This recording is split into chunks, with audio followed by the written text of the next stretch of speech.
tanteraka ao amin'ny Kristy izay no amaranantsika ny herinandro fiarahantsika midinika indray manasanao mandrakariva anaraka izany hatramin'ny farany.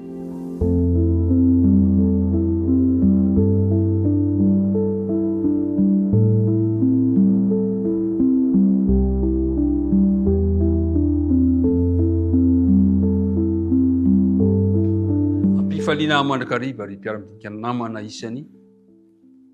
no iaonako aminao sy anolorako mandrakariva ny arahaba mba hampirarian-tsoa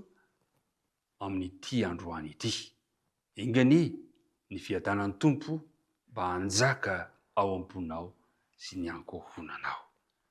Le iaraka hivavaka arsika raha nomboka ity dinika ity. Andriamanitra ray be fitiavanao, zoma ny andro, zoma zay azonona iantoka sahady fa hitondra fifaliana ho anay satria andro iarahanay aminao indray izany. Misaotra ny amin'ny fitiavanao anay, misaotra ny famondram-ponao, misaotra ny amin'ny fotoana izay mbola fanay miara-mandinika ny teninao. Mankataka anao ary zay hamela ny elokay, hanadio anay, ary fanaina masina no manjaka amin'ny mponina tsirairay avy, noho ny amin'ny anaran'i Jesosy. Amen. Tanteraka ao amin'i Jesosy. Le andinina natao tadiana izay efa diniantsika ny herinandro. Kolosiana toko faharokany andiny fahina ambin'ny folo sy ny fafito ambin'ny folo. Ko aza vela isy tsara anareo ny amin'ny fihinana, ny amin'ny fisotro, ny andro firavoravona, ny voaloam-bolana na ny sabata, aloko ny zavatra ho avy ireny, fa ny tenany any Kristy. Tamin'ity herinandro ity dia norisy adresantsika ireo fananarana izay nataon'ny Paoly ho an'ny Kolosiana mba hahatonga azy ireo ahatra tsara, tsy ho voafitaky ny mpampianatra sandoka. Tamin'ny andron'ny Paoly dia efa nisy mpampianatra sandoka nampitandremana ny fiangonana, ary mandraka ankehitriny dia mbola misy izany, ka nitarihan'ny Paoly hoe koa aoka mba hamaka tsara, miorina mafy tsara ao aminy, tafatoetra amin'ny finoana. No resantsika tao le andininy le natao tadiana teo, izay miteraka fifanoherana be eo amin'ny tontolo kristianina, hoe io manohatra ny fitandremana sabata. Tsia, no resantsika efa tsy ilay sabata ny andro fafito voalaza amin'ny Exodosy toko faharoapolo, mahatserovana ny andro sabata ny tia Paoly resahana, fa le sabata seremoniely izay efa nofatsihina teo amin'ny hazo fijaliana. Hitantsika teo rehefa fampianaran-diso izay lazain'ny Paoly hoe filozofia fampianarana voatolotry ny razana, araka ny abidiam-pianarana zao tontolo izao fa tsy araka ny Kristy. No resantsika izany, no resantsika ny fampianaran-diso maro samihafa toy ny amin'ny hoe tsy maintsy forana ny olona vao miditra ny fiangonana, fa nampahafantarana tamintsika efa le famorana ny resahana dia tsy inona moa fa famorana ny fo, ny batisa izany. No resantsika ihany koa ny andro fampitandremana, ny andro firavoravona sy fanao samihafa ny fiankofana amin'ny anjely sy ny karazany rehetra. Ary ny tena zavatra nresantsika tamin'ny tenandro ity, nampitandreman'ny Paoly antsika dia zao hoe tandremo mba tsy hiorina amin'ny didy sy ny fampianarany olombelona. Marina fa tena tia fivavahana ireo mpitondra fivavahana tamin'izany fotoana izany, fa saingy diso kosa ny fandraisan'izy ireo ny hevitry ny filazantsara ka nanjary niteraka fifanoherana izany. Re mpiara-midinika namana,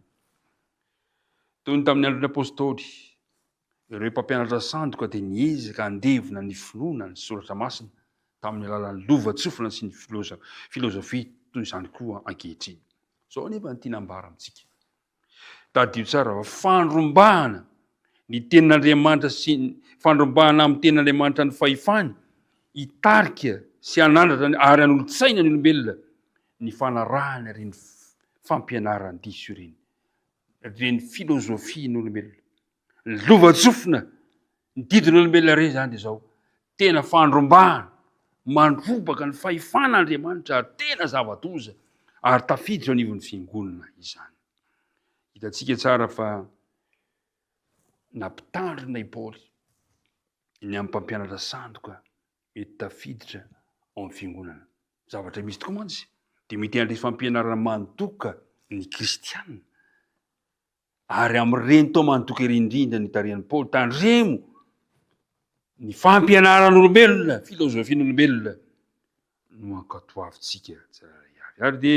ataony antsoavy kosa ny fahamarinana mandrakizay zay tokony ifatohany masika ka ifikiratsika mandrakariva ao amin'ny Kristy ivirenatsika indray amin'ny tenin'Andriamanitra zao no lazain'ny Paoly amaranantsika azy koa tahaka nandraisanareo an Kristy Jesosy Tompo efa nandray an Jesosy Tompo ianao efa noraisinao izy nekenao teo amin'ny batisa izy raha toa ka mbola tsy nandalo tamin'izany fanandramana izany ianao fotoana zao anekenao an Kristy ho Tompo sy mpamonjy anao de hoy izy Paoly de mandehana ho aminy araka izany koa dikany hoe mandehana mitoetra manaiky ho tariny mampilevitra mizao anao ka mamaka tsara miorina mafy ao aminy ary tafatoetra amin'ny finoana ny faniriana inganisika rehetra na de eo aza ny zavatra mifamaofao amity fiainana de samy ho tafatoetra amin'ny finoana ny Kristy izao sy anao efa tombotra mantsy ny andro efa ho avy ny fotoana efa tsy ho ela intsony de efa iseho eny amin'ny lanitra Kristy mpamonjy atsika impiandrasana izany andeha isika hitoetra mafy amin'ny finoana tsy ho voahozongozona na inona mitranga na inona mitona amin'ity fiainana ty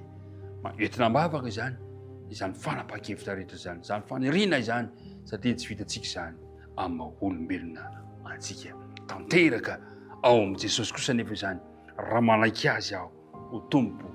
sy mpamonjy ny fiainana azy hivavaka arsika ankehitriny Andriamanitra rainay io misotranao zay no ny herinandro zay nomenao anay kanafanay nandinika ny teninao amin'ny dadalan'ny apôstôly Paoly araka ny bokin'ny Kolosiana toko 4 ireny rehetrarehetra ireny de irinay mba hahatonga anay ho tafatoetra ao aminao iorina tsy azo ozongozonina tsy miova mamaka tsara ary mandeha tahaka an'izay nandianany ihany ko mitahiny mpiara-midinika rehetra mitahy izay mahakasika anay ny fivelomana ny fianarana ny fahasalamana ny fiainana andavanandro Andriamanitra aza mafoina masaraka anay ianao ao ko tsapany tsiraray avy fa eo anilanay ianao na mandeha zay na mitoetra na mandry na mifo